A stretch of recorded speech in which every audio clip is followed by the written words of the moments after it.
Retorno de vista. Ministro Joaquim Barbosa, recurso extraordinário 405.579 do Paraná, que é recorrente à União. O julgamento foi adiado por indicação do relator. No sentado seguinte, o tribunal, por maioria, conheceu do recurso, vencidos os relatores, o senhor ministro Marco Aurélio, que ele não conhecia. No mérito, após o voto do senhor ministro Joaquim Barbosa, relator, provendo o recurso, no que foi acompanhado pelos ministros Zé Graus e César Peluso, e o voto dos ministros Marco Aurélio e Carlos Brito, negando o provimento, pediu vista ao senhor ministro Gilmar Mendes. Declarou o impedimento o ministro Celso de Mello. Renovado o pedido de vista, após o voto do senhor ministro Gilmar Mendes, negando o provimento ao recurso, cassando a liminar, e das manifestações do senhor ministro Joaquim Barbosa e Carlos Brito, reafirmando os votos preferidos, pediu vista o ministro Menezes de Direito, que em seguida o voto está com o ministro Dias Toffoli. Ministro Gilmar dava provimento, né? Ministro Gilmar negava provimento. Negava provimento. O relator cassava a liminar. Senhor presidente, faço uma breve rememoração desse processo. Trata-se de recurso extraordinário, interposto pela União com fundamento nas alíneas A e C do permissivo constitucional, que tem por objeto a cassação de acordo do Tribunal Regional Federal da 4ª Região, que reconheceu a recorrida o direito de obter redução do imposto de importação incidente sobre a importação de pneus novos. Acordo esse calcado em suposta violação ao artigo 150, inciso 2 da Constituição Federal, pois a Lei número 10.182/2001, ao conceder tal redução apenas a fabricantes e montadores de veículos e de peças, teria ferido o princípio da igualdade tributária, estabelecendo situações desiguais entre contribuintes que se encontram em idêntica posição. Dado o lapso temporal decorrido do julgamento, convém fazer breve digressão sobre os votos já anteriormente proferidos. Antes de fazer a digressão sobre os votos já proferidos, eu vou ler o dispositivo aos nobres colegas para a visualização do tema. A discussão resume-se à análise do artigo 5º da Lei 10.182 e a sua compatibilidade com o princípio da isonomia tributária contido no 152 da Constituição Federal. Artigo 5º. Fica reduzido em 40% o imposto de importação incidente na importação de partes, peças, componentes, conjuntos e subconjuntos, acabados e semi-acabados e pneumáticos. Parágrafo 1º. O disposto no caput aplica-se exclusivamente às importações destinadas aos processos produtivos das empresas montadoras e dos fabricantes de 1. Veículos leves, automóveis e comerciais leves. 2. Ônibus. 3. Caminhões. 4. Reboques e semi-reboques.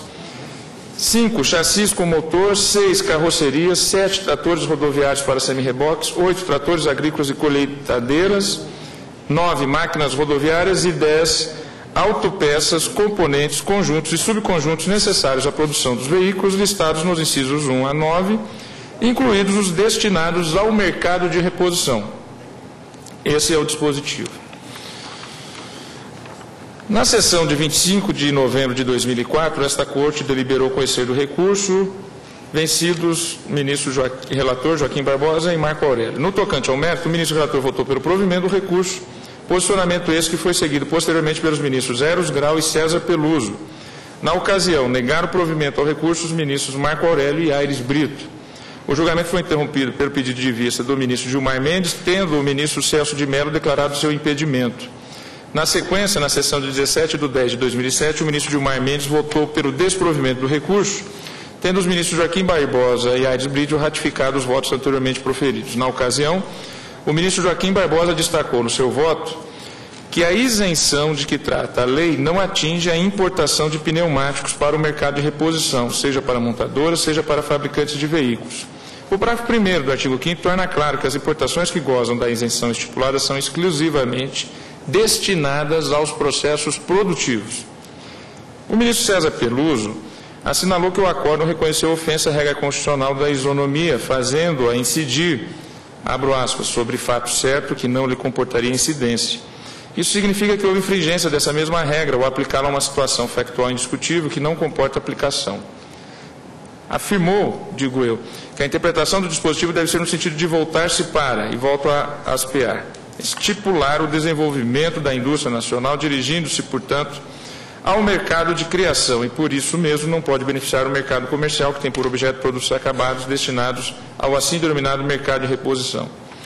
Em erudito voto vista, o ministro Gilmar Mendes acompanhou a divergência. Depois de considerar que o dispositivo objeto do mandado de segurança estabelece, abro aspas, posição privilegiada para determinado grupo de importadores em relação aos demais no exercício das mesmas atividades, fecho, traçou o quadro de diversas hipóteses de declaração da inconstitucionalidade. Disse, então, o ministro Gilmar Mendes que a evolução jurisprudencial da Suprema Corte pode livrá-la, cito, do vetusto dogma do legislador negativo, para alinhar-se, continuo citando, a mais progressiva linha jurisprudencial das decisões interpretativas com eficácia aditiva, já adotadas pelas principais cortes constitucionais europeias. Com isso, continuo citando, a assunção de atuação criativa pelo tribunal poderá ser determinante para a solução de antigos problemas relacionados à inconstitucionalidade por omissão, que muitas vezes causa entraves à efetivação dos direitos e garantias fundamentais, assegurados pelo texto constitucional. Fecho. No entendimento do ministro Gilmar, o caso em pauta é capaz de ensejar um avanço da Suprema Corte nessa direção. Assim entendeu, volto a citá-lo, que o benefício previsto no artigo 5º, parágrafo 1º, 10 da Lei 10.182, coaduna-se com o caráter extrafiscal do imposto de importação e deve continuar em vigor, sem, no entanto, excluir os demais contribuintes.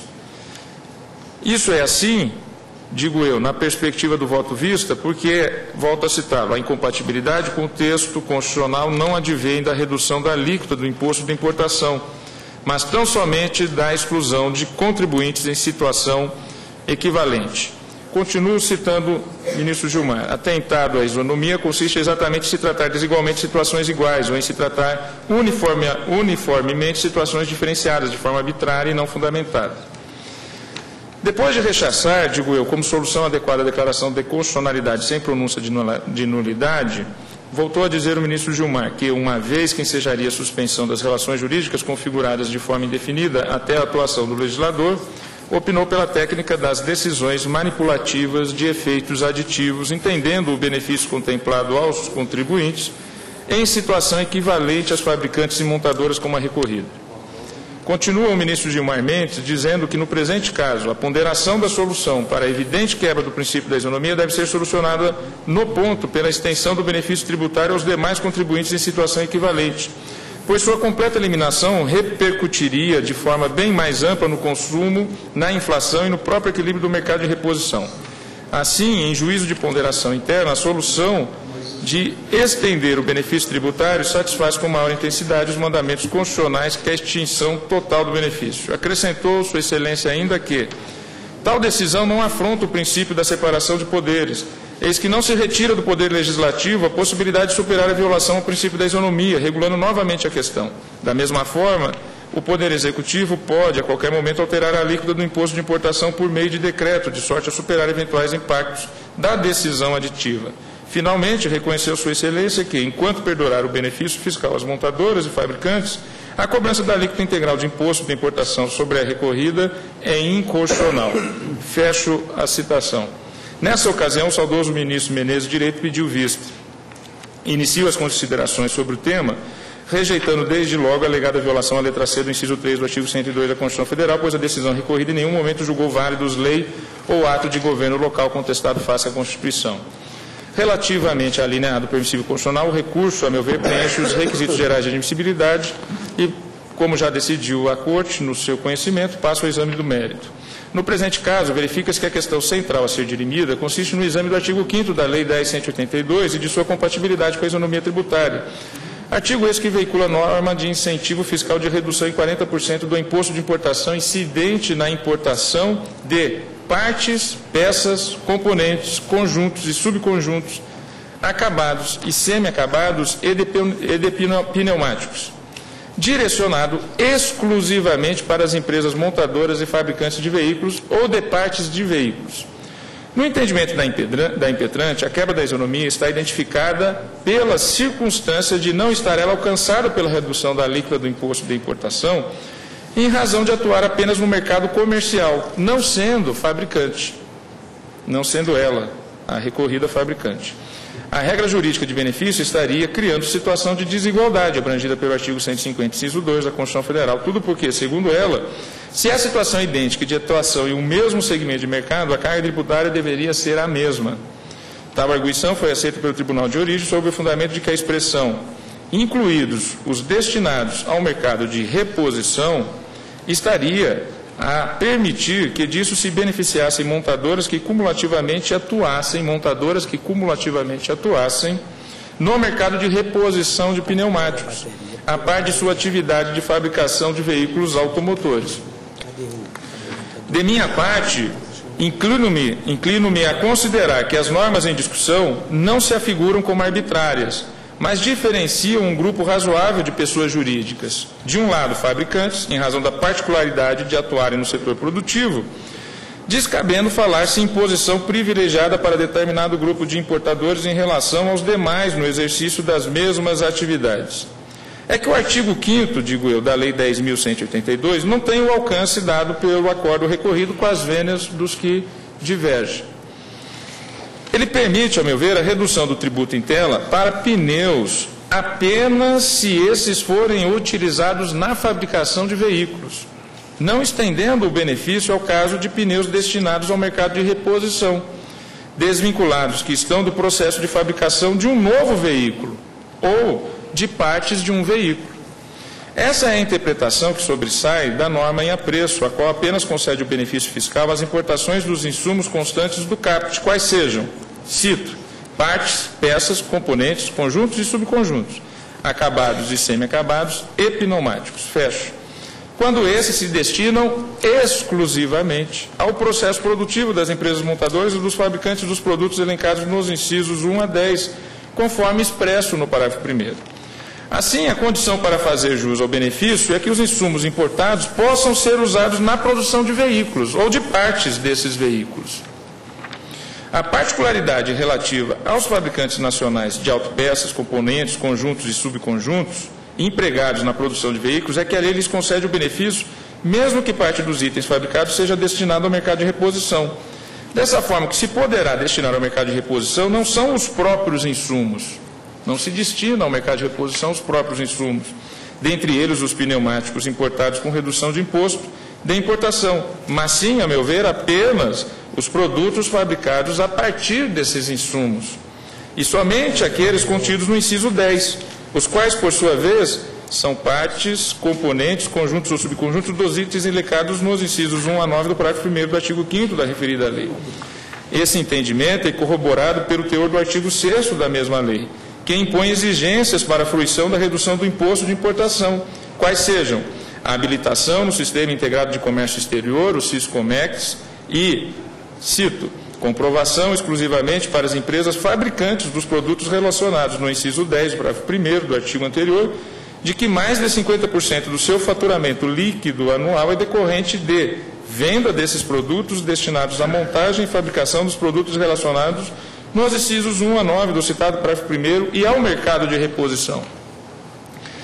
Assim, vê-se que, ao contrário do que afirma a recorrente, em nenhum momento, a recorrida, em nenhum momento a lei permitiu a importação desonerada de pneumáticos ou de quaisquer outros produtos acabados destinados ao mercado de reposição, seja para montadora, seja para fabricantes de veículos. Questões concernentes a eventuais distorções, como bem acentuou o ministro Eros Grau no seu pronunciamento, abro aspas, certamente não pode ser objeto de correção no âmbito desse recurso extraordinário. Haverá outras vias. A fiscalização que fiscalize, disse Sua Excelência o ministro Eros Grau.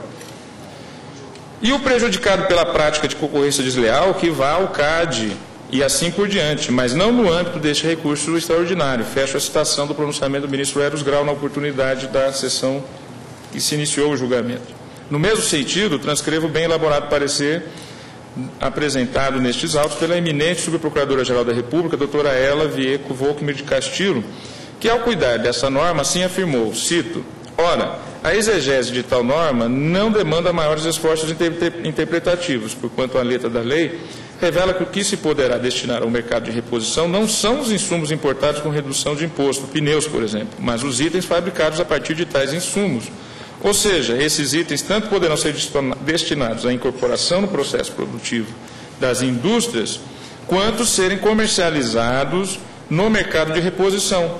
Vê-se, pois, que em momento algum a lei autorizou a importação com IPI reduzido de produtos destinados diretamente ao mercado de reposição, quer para as montadoras, quer para os fabricantes de veículos. Fecho a citação. Registro por oportuno que a União, Fazenda Nacional e memorial entregue na Secretaria do Gabinete, informa que, em pesquisa realizada ao Sistema Integrado de Comércio Exterior, Siscomex, entre 1 de janeiro de 2001 e 31 de dezembro de 2003, nenhuma outra empresa, seja fabricante ou montadora, importou pneumáticos para revenda no mercado de reposição, a não ser justamente a hora recorrida, sendo de se ressaltar que das importações de pneus efetuadas com redução do imposto no ano de 2003, as efetivadas pela recorrida correspondem a 11% do total desse ano, valor expressivo a influenciar inclusive o controle da balança comercial. Fecho a citação do memorial. Ora, não se cogita de equivalência entre empresas que atuam no mercado de reposição de pneus, como é o caso da Impetrante, e os fabricantes que utilizam pneus, insumos no processo de fabricação de veículos, que são os destinatários da norma, não se podendo afirmar que existe violação do princípio constitucional da igualdade, a ensejar interpretação extensiva da referida redução a todas as empresas que atuam no mercado de reposição de pneus. Sobre isonomia, destaque citação feita pela ministra Ellen Grace, na ação direta 1276, citando lição de Santiago Dantas. Cito: se analisarmos os casos em que as leis diferenciadoras ou classificadoras ferem o nosso sentimento jurídico e merecem o nome de arbitrárias, e os casos em que nos parecem corresponder a um agrupamento razoável de casos ou pessoas, logo percebemos que o nosso juízo se forma exclusivamente sobre a base de um exame subjetivo de valor igualitário da lei. Fecho a citação e digo: percebo que o legislador utilizou-se legitimamente do caráter extrafiscal do imposto de importação, comumente utilizado como instrumento regulador da atividade econômica, consistente no estímulo ao crescimento e à competitividade da indústria nacional, podendo o benefício ser utilizado de forma díspara, agrupando contribuintes que se encontram numa mesma situação fática, no caso fabricante, sem ofender os postulados da isonomia tributária, pois foram agrupados seres de uma mesma categoria considerada essencial, segundo critérios razoáveis. Se fosse diferente, não haveria razão alguma para identificar-se a extrafiscalidade do imposto. Com o devido respeito e, novamente, pedindo vênia aos que entendem em sentido contrário, considero que não existe situação comparável entre as atividades de fabricar ou montar e a de comerciar. Não se pode deixar de reconhecer que a igualdade pressupõe a existência de mecanismos de comparação, ou seja, é necessário que haja igualdade de situação de fato ou de direito capaz de fazer incidir o princípio constitucional. Quando a lei especial beneficia a atividade industrial, não se pode dizer que se está ferindo o postulado da isonomia, porque deixou de contemplar a atividade comercial. Nessa conformidade, foi o acórdão recorrido, que de fato violou o princípio da isonomia, artigo 150, inciso 2, a partir do momento que se estendeu uma hipótese de redução de alíquota de imposto de importação a uma empresa que não se enquadra entre aquelas cuja atividade econômica justifica a concessão do benefício. Destarte o provimento do recurso à medida que se impõe, dada a ausência de violação de norma constitucional, apartando-me quanto a esse particular do voto do eminente relator que proveu o recurso com fundamento em outras violações.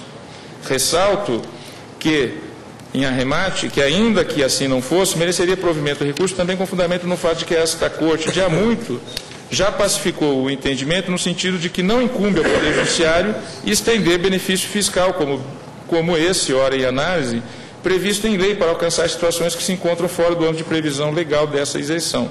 Cite-se para ilustrar, e aqui eu faço uma citação do eminente ministro Celso de Mello, uma longa citação, e no agravo de instrumento número 360.461 de Minas Gerais, que vou omitir de fazer a reprodução, porque vai exatamente nessa toada.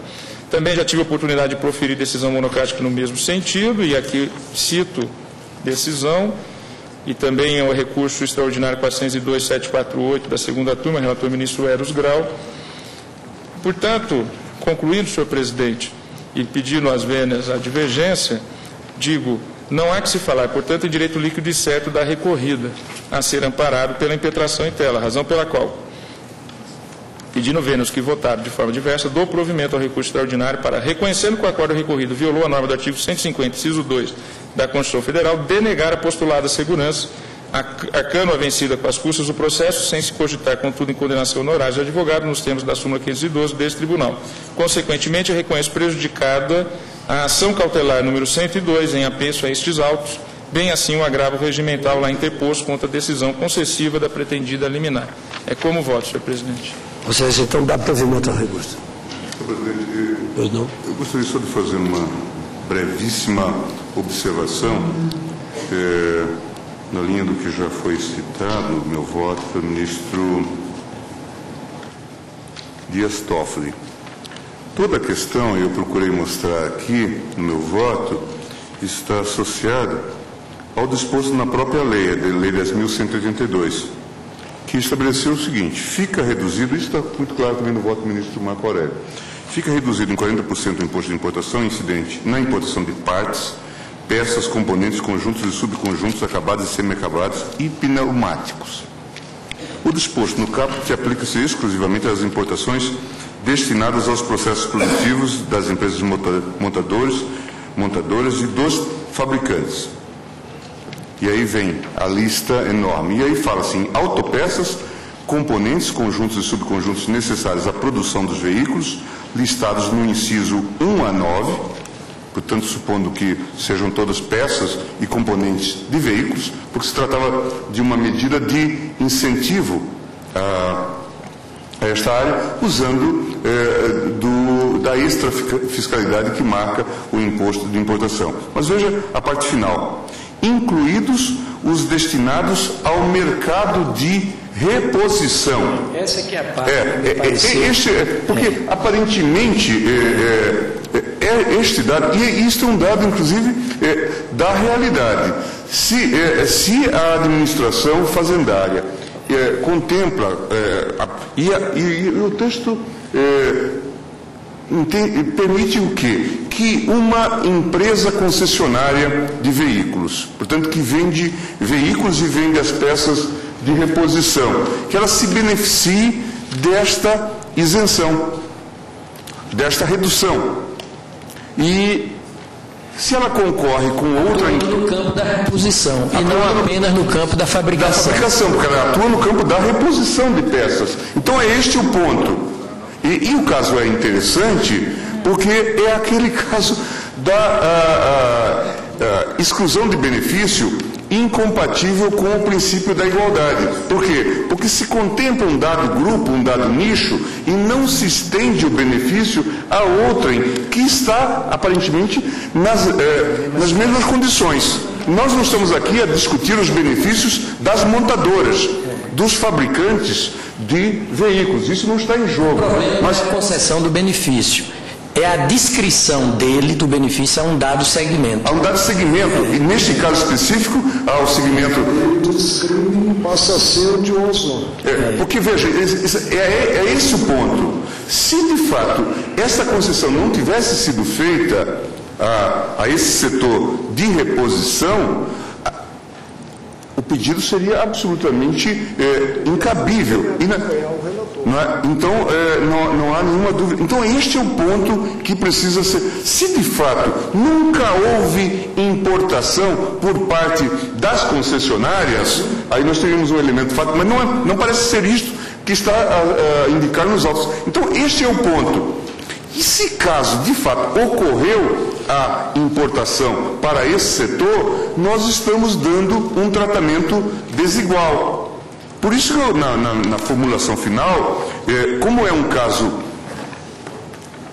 difícil do ponto de vista de solução técnica, poderíamos até declarar a inconstitucionalidade da expressão final, mas aí nós não sabemos o que nós alcançamos em termos gerais.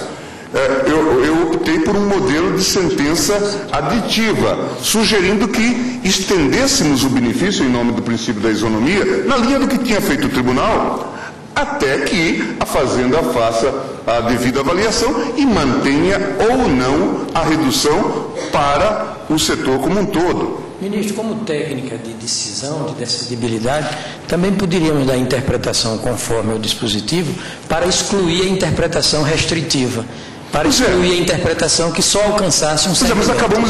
Mas acabamos estendendo um benefício. De origem fez. Tanto que, quando votei sobre a matéria, caminhei no sentido de desprover o recurso e aludir ao problema do fator discriminação, que discreparia da ordem natural das coisas, dos interesses maiores nacionais, e também, a partir disso, né, a problemática da concorrência no mercado. Senhor presidente,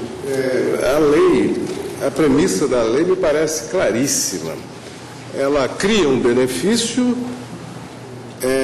a favor única e exclusivamente das empresas montadoras e dos fabricantes, ou seja, quem produz. Mas só as multinacionais seriam favorecidas? Não, é que essa empresa, a Impetrante, não produz nada. Ela não produz nada. Ela comercializa, ela importa e comercialializa. E essa é uma diferença crucial. Uma coisa é você produzir, você tem os insumos, o pessoal. Outra coisa é importar e comercializar. Essa é a diferença. Bem, a questão que tem que ser decidida é a seguinte: se a concessionária, esse é um elemento fático que precisa ser deslindado. Se a concessionária recebe esse benefício para importar e vender pneus importados, porque ela faz atua na peça de reposição, nós temos um tratamento anti-isonômico, que é tão somente este ponto. Porque, no fundo, essa fórmula final, ela acabou dando a essas concessionárias vinculadas às empresas montadoras uma vantagem que se não concede às demais empresas que atuam no mercado livre, no mercado considerado o mesmo produto. O mesmo produto, pneu importado. Se fosse exclusivamente para a fabricação, não haveria situação aí de falta de isonomia, porque teríamos um setor industrial sendo beneficiado. Mas na medida em que o benefício alcança a concessionária, enquanto comerciante de pneus avulsos. Foi quando eu disse em meu voto que, se não houvesse essa cláusula do inciso 10, eu não teria dúvida em acompanhar o relator, mas com essa cláusula, evidentemente, se abriu o leque para beneficiar todas as empresas que comercializam no mercado de reposição de pneus. O parágrafo foi muito claro. Presidente, eu vou ser mais simples, vou juntar o voto, pedir muitas vênias à divergência, mas eu vou acompanhar o ministro relator para prover o recurso, porque realmente não me parece, não pelas razões do artigo 2º, que foi aproveitado também pelo relator, mas exclusivamente com base no princípio da isonomia, tal como me parece que faz agora o ministro Dias Toffoli, ou seja, o fundamento é basicamente esse. Eu junto o voto, portanto, e dou provimento ao voto. Dá provimento. Ministro Ricardo Lewandowski. Senhor presidente, eu, interessantemente, tenho anotações feitas da sentada anterior, onde se discutiu essa matéria com bastante profundidade, e eu me lembro agora, recordando, dos debates que foram veiculados à tribuna.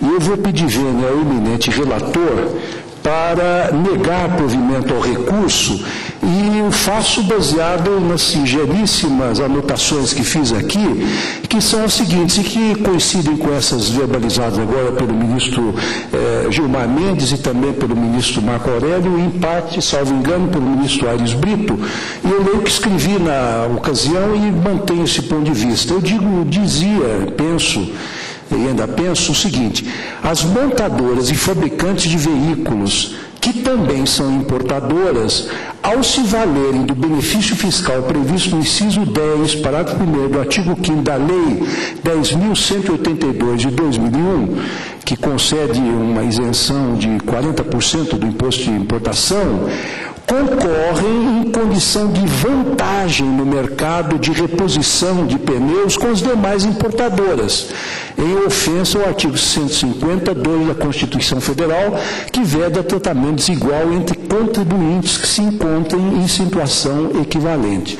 Portanto, pedindo vênia e me reportando às minhas reflexões que fiz na ocasião em que se iniciou o julgamento, eu nego o provimento ao recurso. Ministro Hélio Grace. Só queria reiterar algo que consta do meu voto, que é o artigo 6º. O artigo 6º, ele, da referida lei, ela exige, em relação a todo o artigo 5º, ela exige o quê? Ela exige que os fabricantes de autopeças, componentes, conjuntos e subconjuntos para que façam jus à redução do imposto, desde que comprovem, junto ao Siscomex, que mais de 50% do seu faturamento líquido anual é decorrente da venda desses produtos destinados à montagem e fabricação dos produtos relacionados nos incisos 1 a 10 do citado parágrafo 1º e ao mercado de reposição. Note-se, exclusivamente para os fabricantes. Então, o meu voto, só reiterando, em razão das manifestações da divergência, é que eu faço uma leitura do 5º com o 6º. Ministra Inglês. Presidente, eu peço vênia à divergência e também acompanho o relator. O artigo 5º da Lei 10.182 reduziu o imposto exclusivamente para importações destinadas aos processos produtivos, produzir veículos, produzir peças de reposição. A lei não reduz o imposto para a simples revenda de peças importadas no país. O objetivo da lei foi incentivar a produção nacional. A Impetrante atua na venda, exclusivamente na venda de peças de reposição. Não é montadora de veículo, não é fabricante de peça alguma. A sua situação, portanto, é diversa das empresas beneficiadas pela redução do tributo. Não há, portanto, qualquer violação ao princípio da isonomia. Eu, por essas razões, e entendendo que o acórdão recorrido equivocou-se na interpretação da lei, entendendo violada esse princípio da isonomia, quando isso de fato não ocorreu, eu acompanho o voto do eminente relator para prover o recurso. Então, eu proclamo o resultado. Deram provimento ao recurso contra os votos dos ministros Marco Aurélio, Aedes Brito, Gilmar Mendes e Ricardo Lewandowski. Dada a necessidade da reunião administrativa, declaro encerrada a sessão.